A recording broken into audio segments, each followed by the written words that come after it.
simple, but it's a place, if you want to go to that link and download the worksheet, you can use it to follow along with the session and take your own notes in the boxes. It's a PDF, but there's editable fields. You can see the white boxes in the form that you can use to fill in as you go. I always think it's nice to have like something written. You can also just take your own notes if that's helpful. What I'm going to do also, hang on, let me switch over here. I'll put on the translation here. There we go. So this does a pretty good job of live translation for Spanish, if that's helpful. But what I would also like for you all to do is just, we're a small group, so please feel free to participate. You can, if you're more comfortable using the chat function, you can do that. You can use the raise hand function if you want to ask a question or contribute something, or just unmute yourself and share. So I was having a little discussion before about who I am. My name is Jonathan Yo. I run a consultancy called The Potential Space. Prior to this, I worked for 10 years at Apple in inclusive cultures, communication skills, and leadership development. And now I do that. I get to do that with a whole bunch of different companies in different industries. I want to thank Moises and Gleves for this opportunity. I got to participate last year as well. And it's, as I was talking with Mauricio about, it's so great that we have people who are passionate about the important work of inclusion, of accessibility. And so one of the things in my experience, of course, communication just comes up again and again. It's such a key skill in the workplace, and it has so much impact on how successful we are in how well we communicate, and also how we can include others, how we create an environment of inclusion by the way we communicate. So that's what the session is about today. The other thing that I'm sure you all recognize is that there's usually way too much communication. We have so much communication that we're trying to sift through. And so we want our communication also to stand out and have impact in this big sea of lots of information. So this session is about that. I do this session with companies because I think it provides a really great basic framework that can be used for any kind of presentation, any type of communication, including presentations. I would love to hear from you all. What are some of the types of communications you use typically at work? So feel free to put them in the chat or just come off mute and share them. So I would say verbal, written, and also nonverbal. Yep, so verbal, written, nonverbal. And so when we think about verbal communication, you know, there can be a whole different range of those as well. So it can be just a one-on-one conversation, could be a presentation, could be a type of conversation. Yeah. Public speaking, which involves like other aspects. So that would be one of the main one of the communications that I have to deal with like on a regular basis. I have to speak in front of a lot of people from different backgrounds and interests. Yeah. So that's a scary one at times and a tough one. Any other types anyone wants to share? The types of communication you use at work? Well, for us, we communicate for brands because we work with clients, and I think the word inclusion means to understand the different kind of corporation and products that we are trying to sell to the audience, to different audience as well, different products to different audience. Yeah, and so from a marketing point of view, it's an interesting type of communication because it's a very public communication, and you're sort of further away. It's not necessarily as interactive, but that's something that we'll come back to. So obviously there's all types of forms of communication that we have. We have email, we have phone calls, we have video conferences, we walk down the hallway and have a conversation with someone. All these different types of communication. What we're going to talk about in this session applies to any and all of those in different ways. And this is the way I like to think about it. So we call this, you're probably familiar with this sign. You've probably seen it somewhere or in TV shows. This Mind the Gap is very famous on the London Underground train system. So it's, to mind the gap between the platform and the train so you don't fall through. So what I'm using that here for is to talk about communication. So the goal here is to mind the communication gap. In other words, it's thinking about how do we ensure that our communication doesn't fall into that gap? How do we make it more effective and impactful and get to the people that we need it to get to? So this is what we're going to explore together. And so very quickly, why do I call it the communication gap? Well, it stands for goal, audience, and platform. So these are the things that we need to think about for our communication as foundational. These are the real keys to compelling communication. We can also think about these as the questions. Why? So why are we communicating? Who are we communicating to? And how are we communicating? What platform are we using to make that communication the most effective? So what we're going to do is we're going to look at each of these in turn.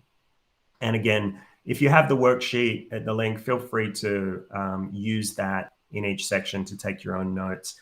I would also encourage you might have an upcoming communication need. Let's say that you need to create a report or send an email or create a presentation. While we're going through this, keep that in mind, and you might want to take some notes very particular to your needs. So let's start with, we'll start with goal. And welcome, Jose. Thanks for joining us. We're just getting started here, so you haven't really missed too much. So when we think about goal, every communication should have a clear goal, a reason that we're communicating. Now that seems pretty straightforward. Let me ask you all, what are some of the reasons that you communicate? Again, you can put them in the chat or you can just come off mute and share them. Some reasons that you communicate.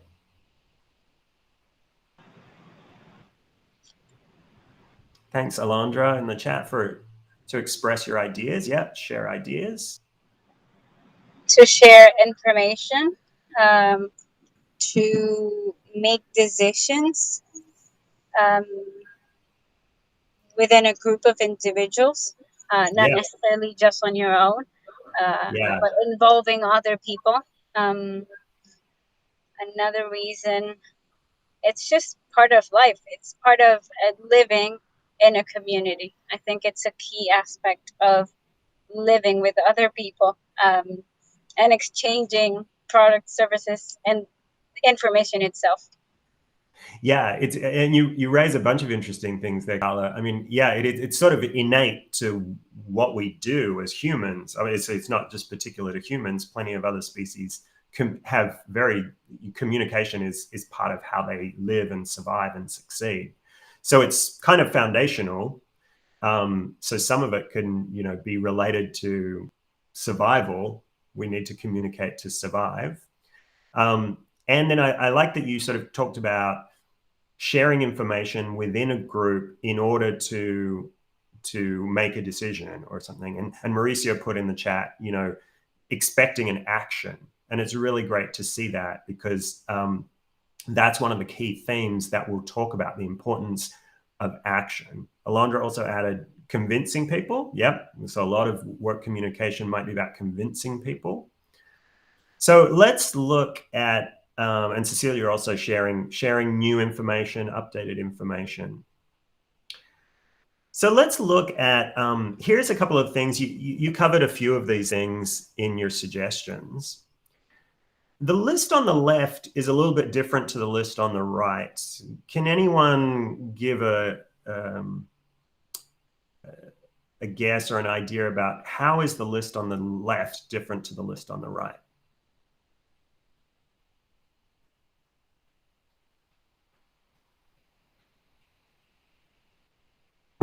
I got an idea. I don't know.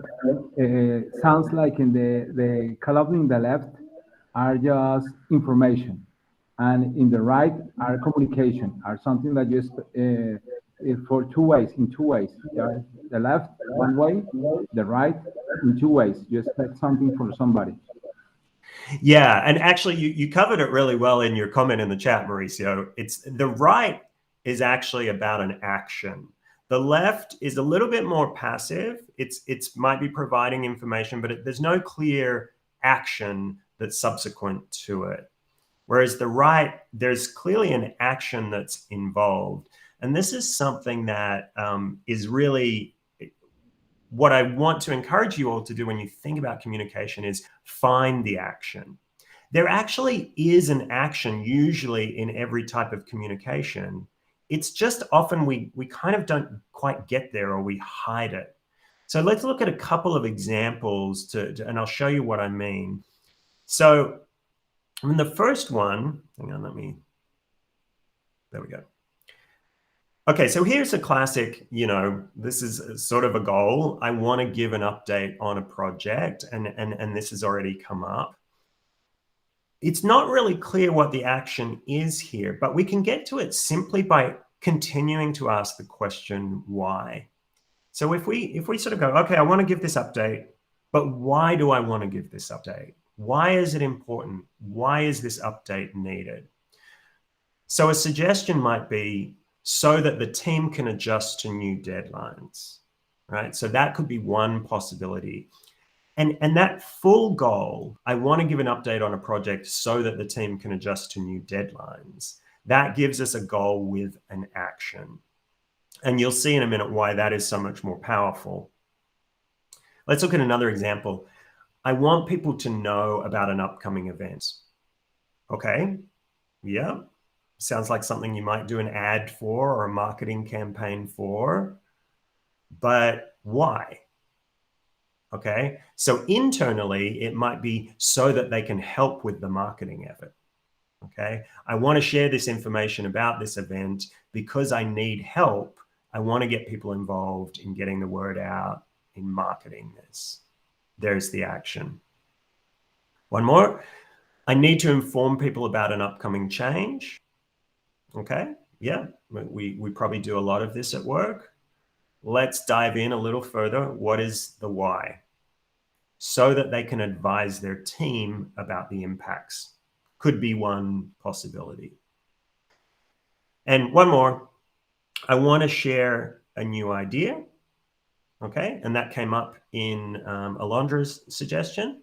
But if we take that just that little bit further and really get to an action, maybe what we're looking for here is we're looking for feedback and we're looking for people to get involved. We're looking for collaborators on this idea.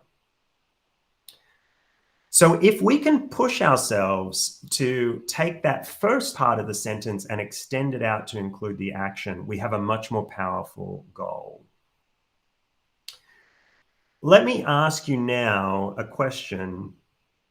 When you think about all the communications that you receive, how do you view them?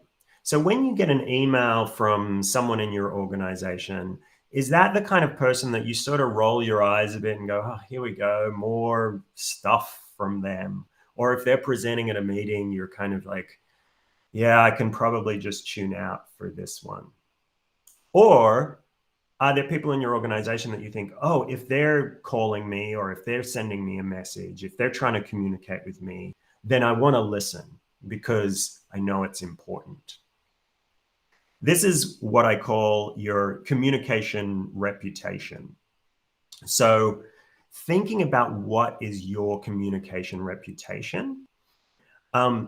People will pay attention to you if you limit your communication so that it's really essential and it really meets their needs. The more you can do that, the more effective your communication will be, because people will pay attention. We'll make more sense of that in a moment, but so that's the goal part of it. So the key to a good goal for your communication is constantly asking why, not just accepting your first instinct of, I want to inform, I want to update. Why? Why do I want to inform? Why do I want to update? So the second part of it then is to think about the audience, the who. So the first thing that we want to do there is think about who should be included. Now, we're in a conference here talking about inclusion, and sometimes it can feel like the best answer to this is everyone. Everyone should be included. We don't want anyone to be left out. Of course, the problem with that is that that's what leads to a lot of communication overload.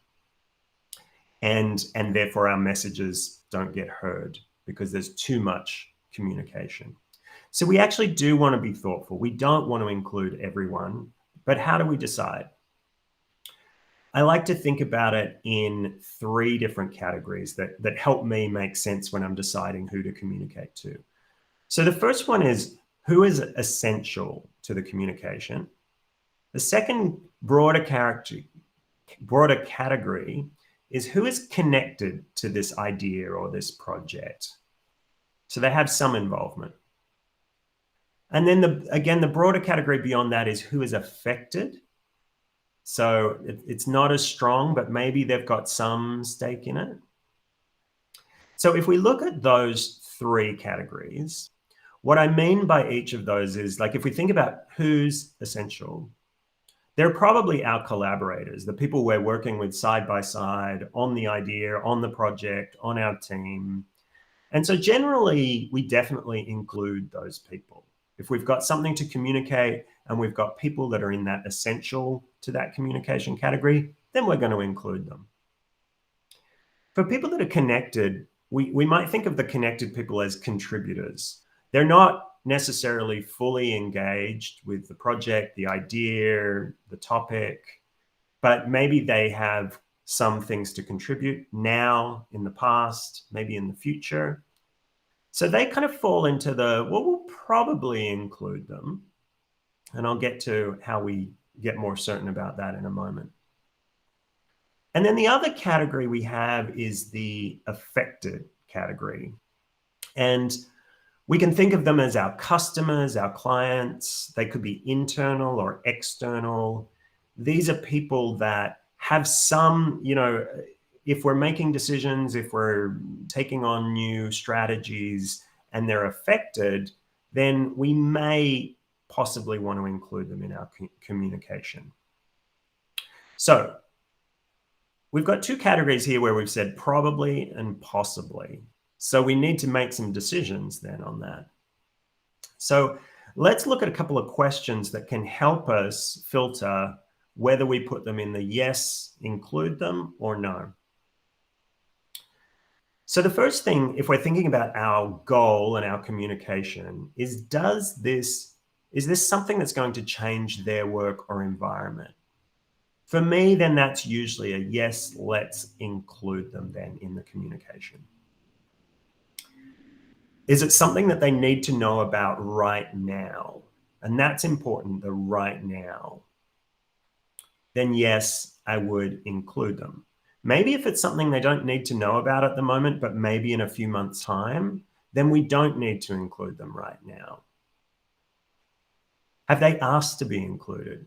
Generally, if people have asked to be included, yeah, we should include them, often because they're going to be the people that really help us, particularly if there's actions that need to be taken. They've probably demonstrated that they're interested in being involved. Now, this leads to another question of, should you communicate separately? So we've got these categories of essential, connected, and affected. Sometimes the right answer is to say, I'm going to communicate differently with the essential people than I am with the affected people. I might have a much more in-depth, complex communication with the essential people and a lighter overview communication to the affected people. So what we're talking about there is tailoring our communications. So it's not one size fits all. And then finally, we need to think about, is there no impact or no action for them? That is often a good indication that we don't need to include them, or at least we don't need to include them right now. Now, these are generalizations, obviously, and there's lots of things that might make us change a decision here. The important thing is that we're being critical about the decisions to include. The other thing is, if you're in doubt, ask. So too often I think we include people because we don't know whether they want to be included or not. Sometimes it's really simple just to reach out to them in advance and say, hey, I have this upcoming communication. Do you want to be part of it or not? So that can be something that is pretty simple, but we often miss. Okay. So this is going to help us. These are some of the filters you can use to help think about, do I include these people? Once we've got there and we've got our group of people that we've decided to include in our communication, then we need to know a little bit more about them.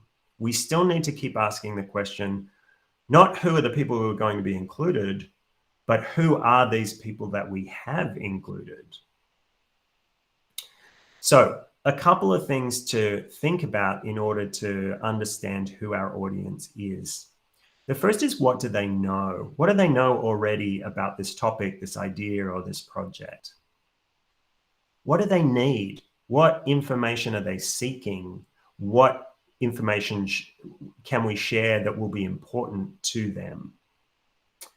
And then also, what do they think about this idea, this project, this topic, this initiative? What is their attitude to it? So we can think about those as history. What do they know already?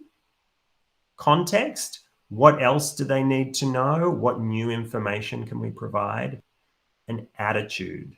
What do they think about this? And this last one is key because, let's face it, we've all been in that situation where not everyone is feeling great about this idea, this project, this, or even maybe even great about us. Maybe they're cynical. We need to think about this. These questions, asking these questions about our audience, is really at the core of inclusion in this topic. Because what it's actually doing is it's really forcing us to be empathetic. And that is one of the hallmarks of inclusion. Thinking about the other person. What do they know? What do they need? What do they think? Putting yourself in their mindset. So there's a really simple way that I like to think about this that makes all this come together for me. And that is, often when we start out on a plan to communicate, this is our first thought. What do I need to say? So what I want to challenge you all to do is to erase that, to not start with what do I need to say, but to start with your audience. What does my audience need to hear? For me, this has been one of the most powerful changes in my approach to communication. And again, this is all about inclusion, empathy, emotional intelligence. This is putting the audience first. Let me pause there and just see if there's any questions before I move on.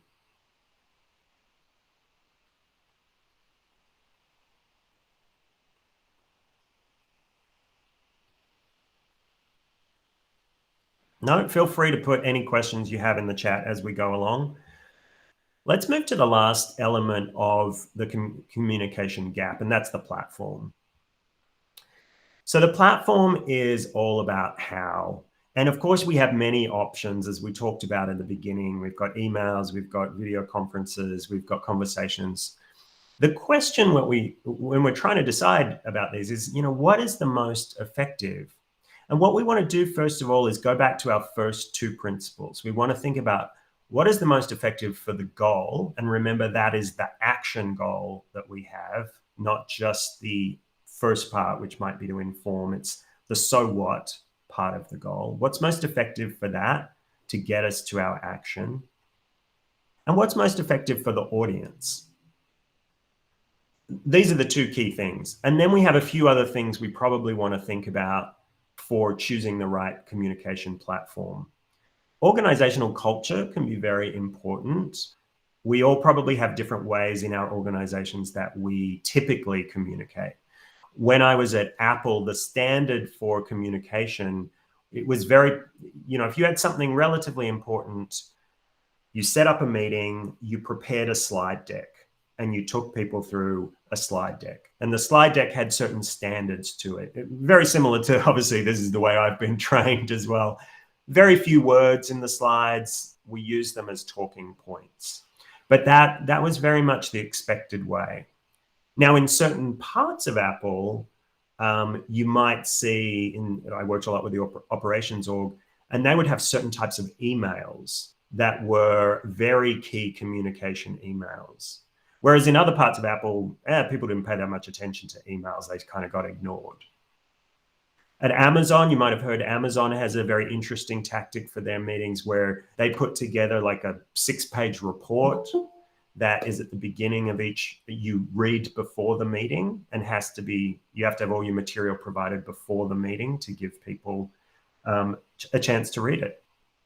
So you might have your own culture, and we need to take that into account. Obviously, we don't want to be too outside of our organizational culture. The audience size is impactful as well. If it's a really large group, getting people together in some sort of live format may be difficult. It may also be difficult to get feedback in that format because only a few people get to speak. And then the content. If your content is complex or complicated, then I would suggest you want some kind of interactive communication because you want people to be able to ask questions and check in and clarify that they're understanding as you go along. Now, there's positives and negatives for all different types. Nothing's really perfect. If we look at a couple of examples here, the first one, if we think about the asynchronous types of communication, meaning that the communication is not live. So when we send an email, write a report, maybe create a video for someone to watch, the advantages of these platforms are that they're easy to reach the audience, okay? And they're respectful of that audience's time and their schedules because they have choices to when they consume that communication. Of course, the negative side of it is that it's hard to get to the actions. We probably have to put in a lot of follow-up. People that do respond, maybe their responses aren't heard or seen by other people. And so we're missing that group connection. If we think about live groups, then some of the advantages is that we're much more able to focus the audience on the topic. We get to discuss it in real time. That can be much more efficient than sort of a back and forth on email. And we can really get to those action commitments. Disadvantages, tough to get the right people together at the same time. And a lot of us have kind of poor meeting dynamics. For example, you've probably been in those meetings where one person gets to dominate, they've got the loudest voice, so we only hear their opinion. So that can get in the way as well of being the right platform. And then covering, not necessarily as a separate category, but if we think about virtual and hybrid options that we have, the advantages there are that we're being flexible. We give people more options to participate. There's more tools for inclusion. We can use polls and chats and things like that are actually help people be more, have more of a voice. And we can still get those live commitments to action. The downsides is that we get variable participation and focus. Maybe that sense of inclusion can be uneven. So those are some of the thoughts on the platforms and how we think about them. Again, it's very much case by case, and these are some filters to think through. So that gives us our communication gap approach. So the why, the who, and the how, getting our action goals, thinking really deeply about who the audience is and really putting ourselves in their shoes, and then thinking about the right platform for the communication. That still leaves something, however. It still leaves us a question that we haven't answered. And that is the what, the content. So the goal, the audience, the platform, this is all the pre-work that we do for our communication to set ourselves up to choose the right content, the right amount of content, the right depth of content. So let's, everything that we do should be appropriate to the communication method that we've chosen, should be in recognition of the audience that we have, and is about getting to that action goal. Let me explore a couple of bad habits that I want to get us to avoid when we think about, once we're at the stage of putting our content together for our communication. So this is a really common one. They might need to know this, so I better include it. What do you think the problem is here? Does anyone want to share what's missing here?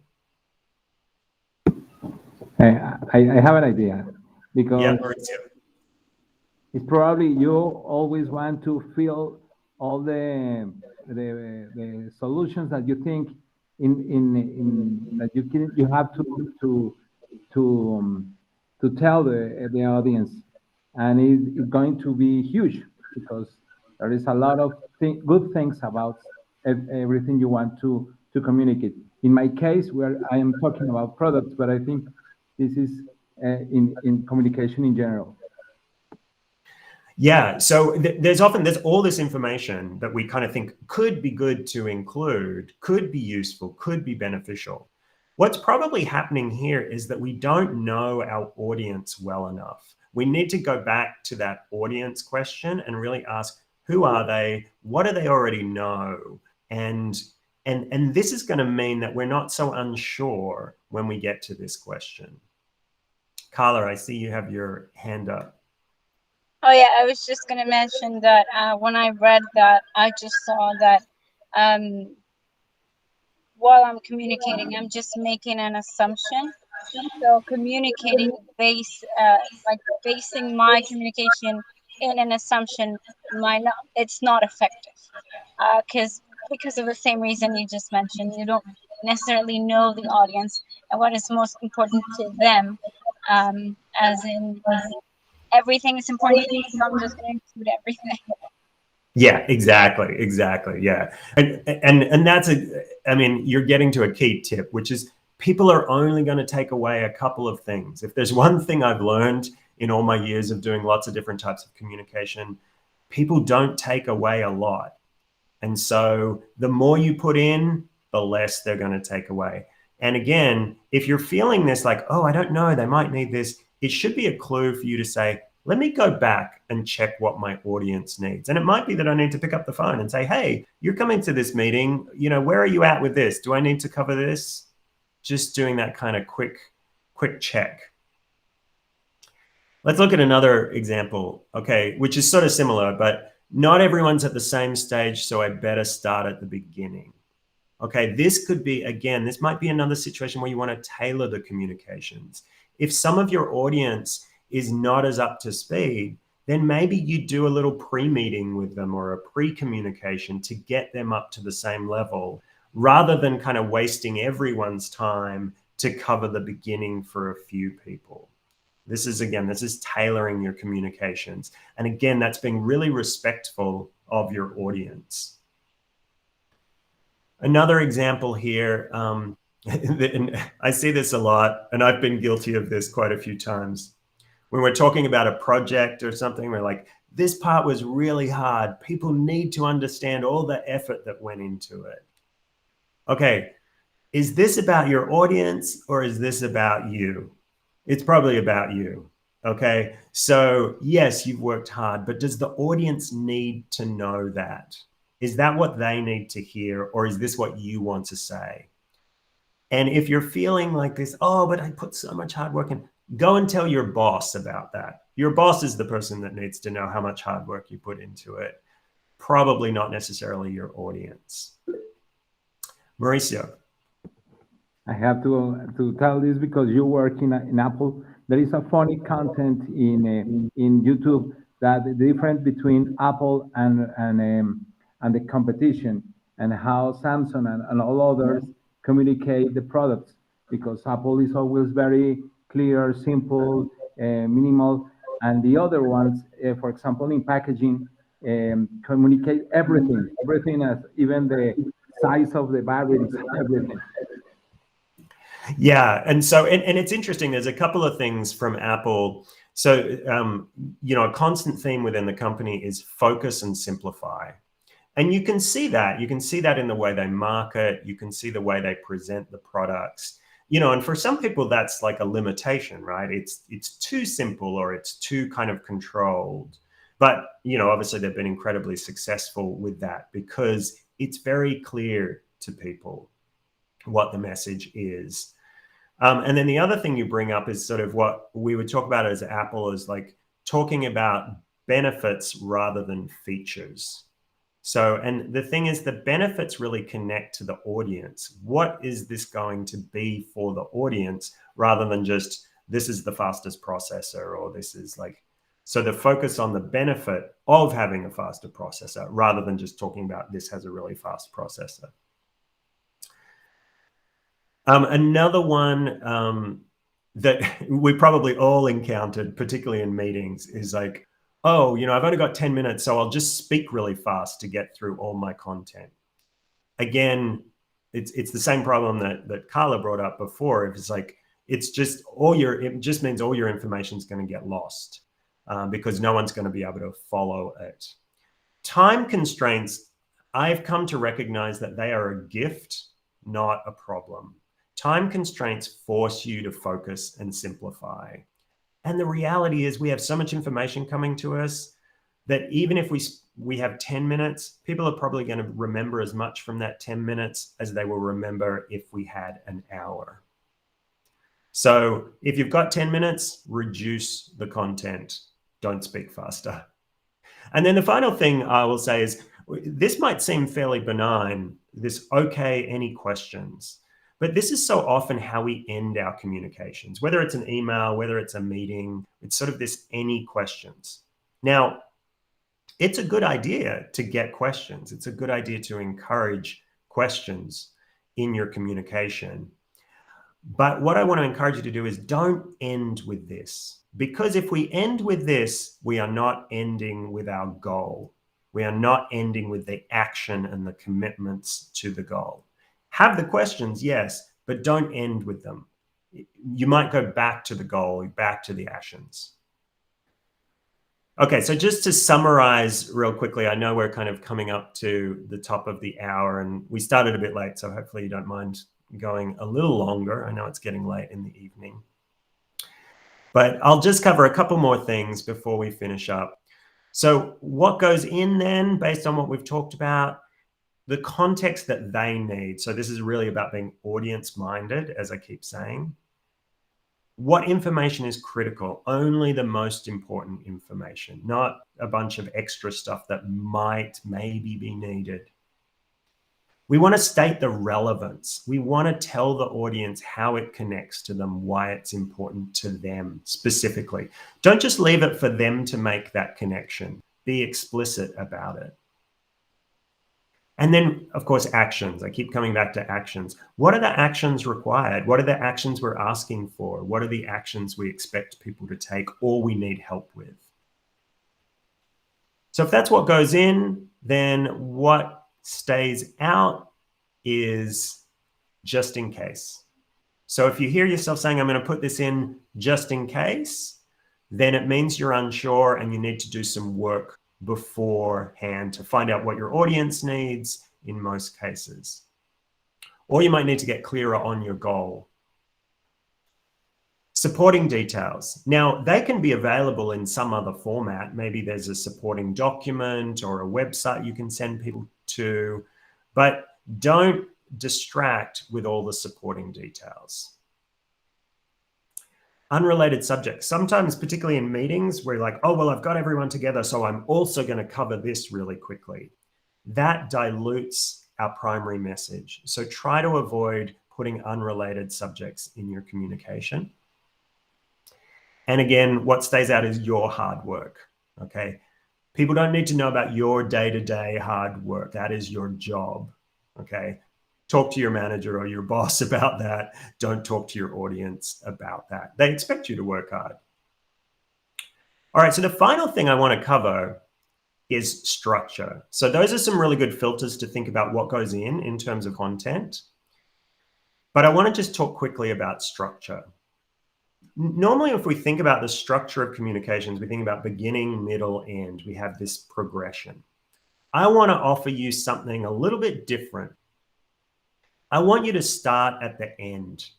Now, I'm talking about workplace communications here. Obviously, when we go to a movie, if we read a book, if we're telling a story to our kids, we don't start at the end. We start at the beginning and we go through. But workplace communication is different.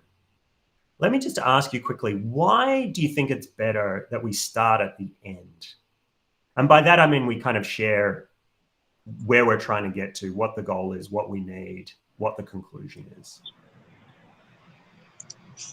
Carla? Yes, because it may be just what we want from that communication. So if we start with that and then also emphasize it in the end, that's going to allow me to get what I want with that communication. If that makes any sense. Yeah, no, it does. It does. And Alondra put in the chat here, communicate important topics rather than just hitting our audience with things they already know.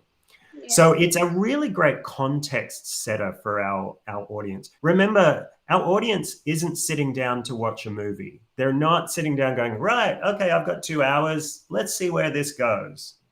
They're there. They've got 100,000 different things coming at them. If we start at the end, it positions them very clearly, and then they have control. They have choice. It also helps us because they are going to be more engaged when we go through the rest of the structure because they know where it's going. So it preps them to ask questions, to explore when they need to explore. So we go from starting here, then we go back to the beginning. So we go back there, but we try and spend as little as time possible there. We give some quick context if we need it. Then we go to the middle. What's happening? What's happening now? What are the updates? What new things have happened? And we're connecting that to the end. We're connecting that to the goal and the action that we're looking for. People are making that connection themselves, and it's being reinforced. The step in the middle is then we get to the what's needed. So this is what's happened. This is what's needed.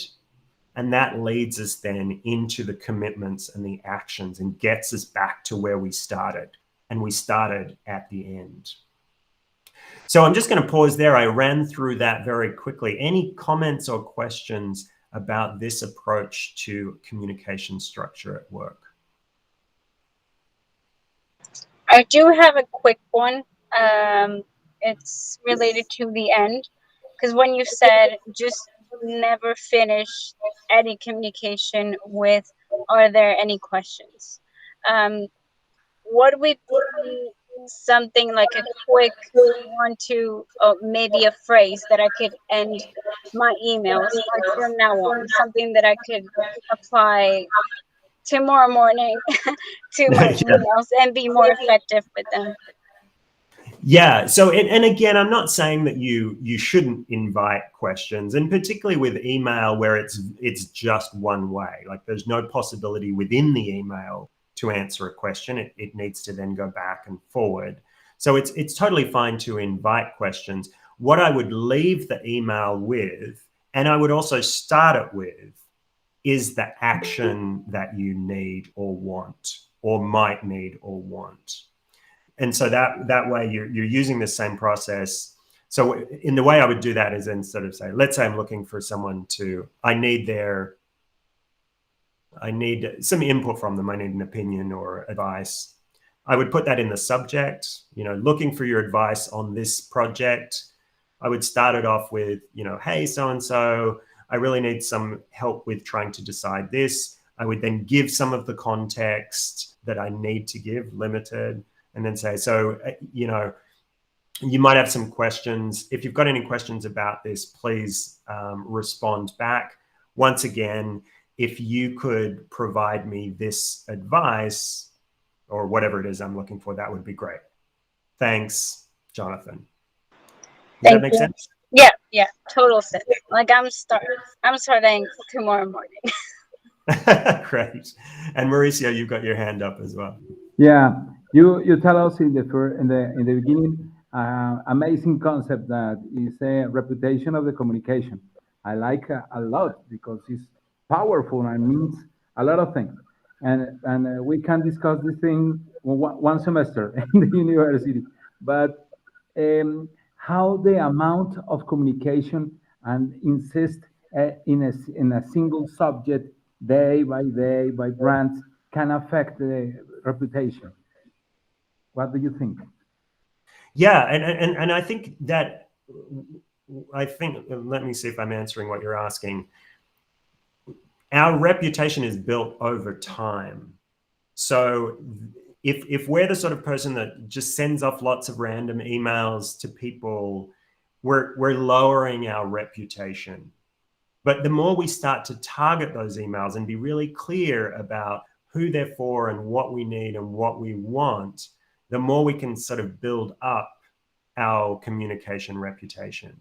And often that is communicating less. Okay.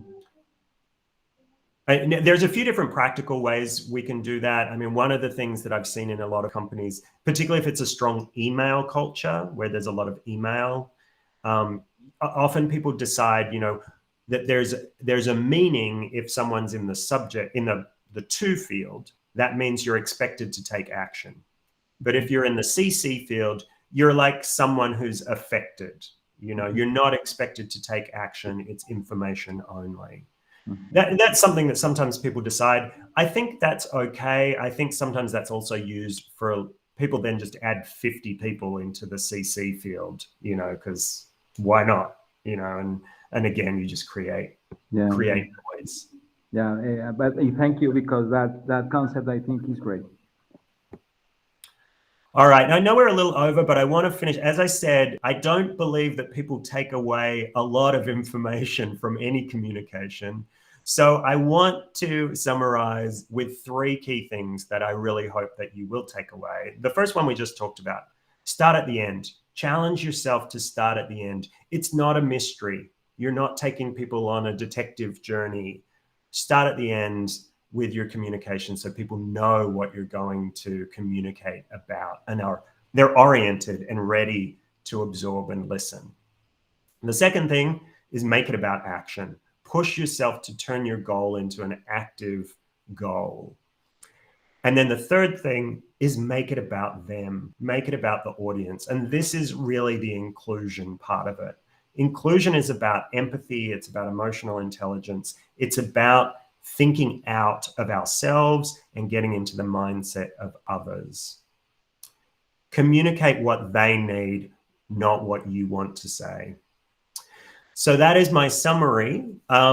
It's been really great to have the time with you, and then thanks for the comments and the questions. Let me just, feel free to, there's my email is up on the screen, my website.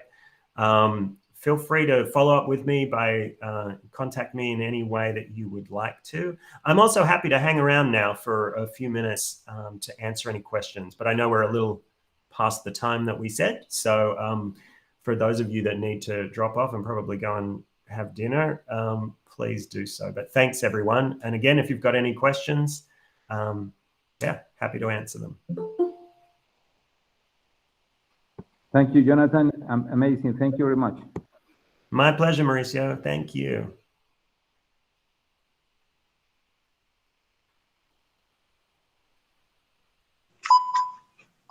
I do have one, Jonathan. Um, what would be another like gold communication advice that you would give me um, when I'm speaking publicly, like when I'm around a lot of people, communicating a message that's sort of communicating a vision, or like a program, like what would be another like takeaway that I can implement? I'll give you some advice that was given to me a long time ago that to me is kind of like my presentation gold advice, which is believe in what you're saying.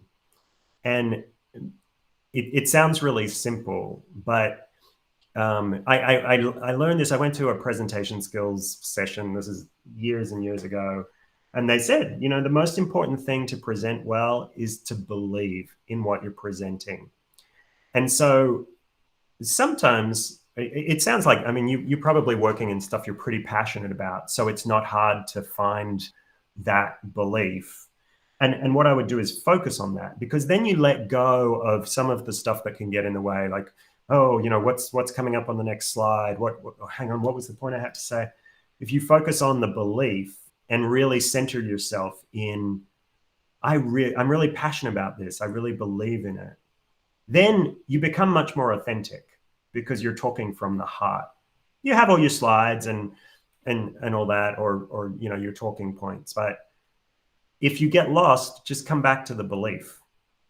And that is the most powerful thing. That is what we really respond to when someone's speaking to us, is that they believe in something. I would, to add to that, then the more practical, I always say for public speaking, is preparation and practice. And usually people are pretty good at the preparation. I think often what we avoid is the practice because it feels uncomfortable. You can practice in a mirror, you can practice in front of a video camera. I think it's always good to practice in front of someone else. And that's the part that we're usually embarrassed to do. We're like, I'm just going to get it right on the day.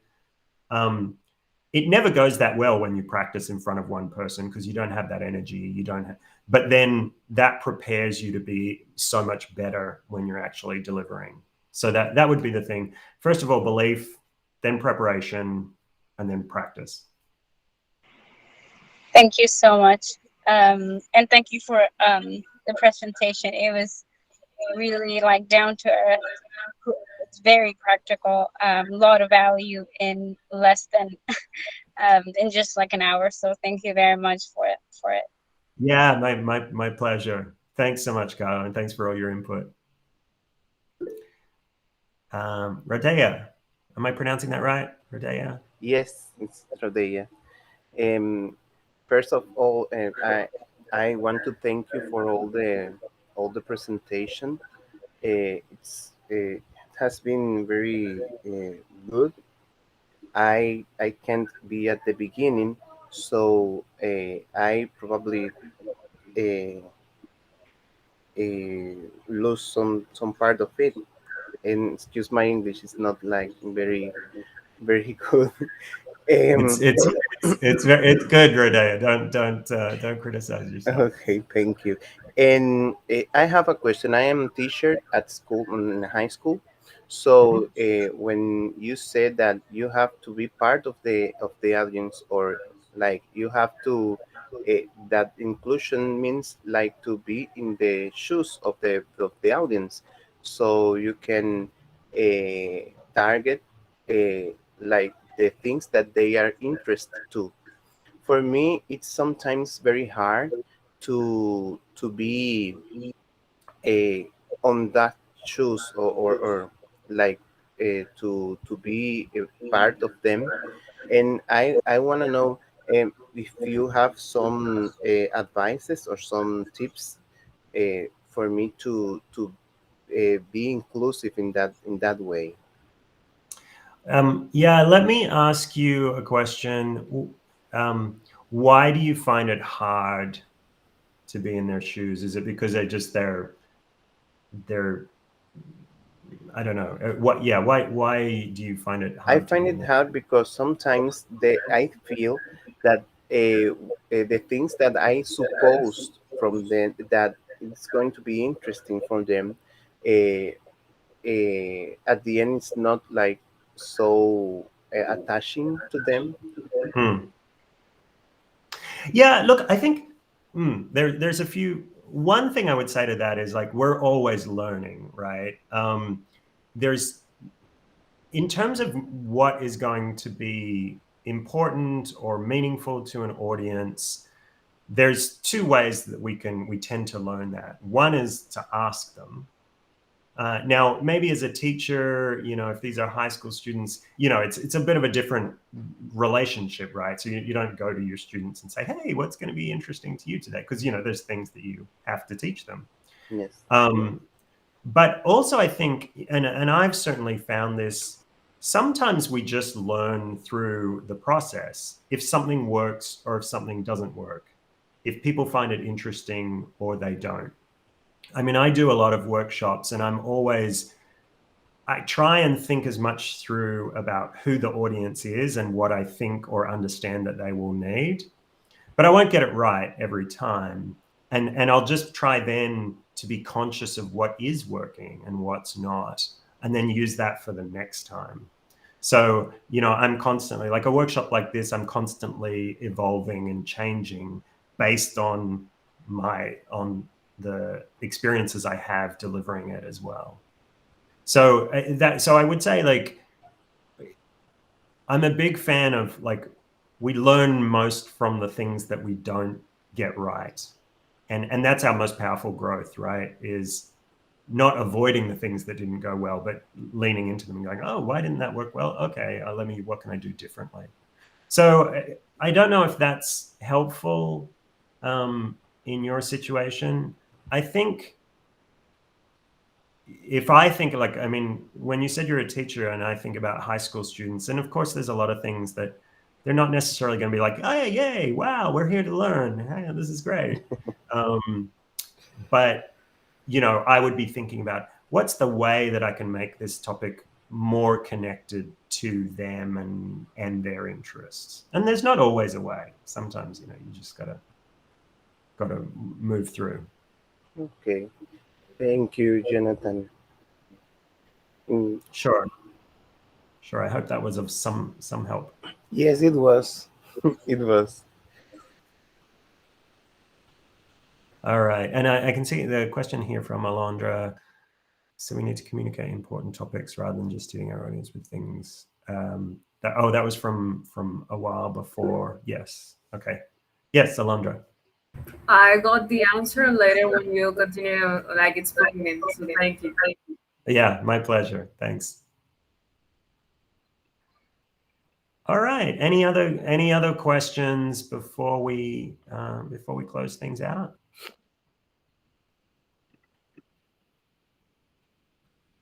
Moises, anything you want to add to finish up the session? Well, thank you everyone to participate in this workshop with Jonathan, Gio, and Jonathan. Thank you so much for your time and your knowledge. Was very interesting. All the topics you talk and showing. Con mucho gusto, Moises. Yes, thank you so much to be part of this project. Yeah, no, thank you. It's a privilege and a pleasure to be involved, and I'm excited that you've got an audience of people that as we were talking about before with Mauricio, people who are passionate about this work. So it feels good to be amongst you all. Yes, thank you. For us as well.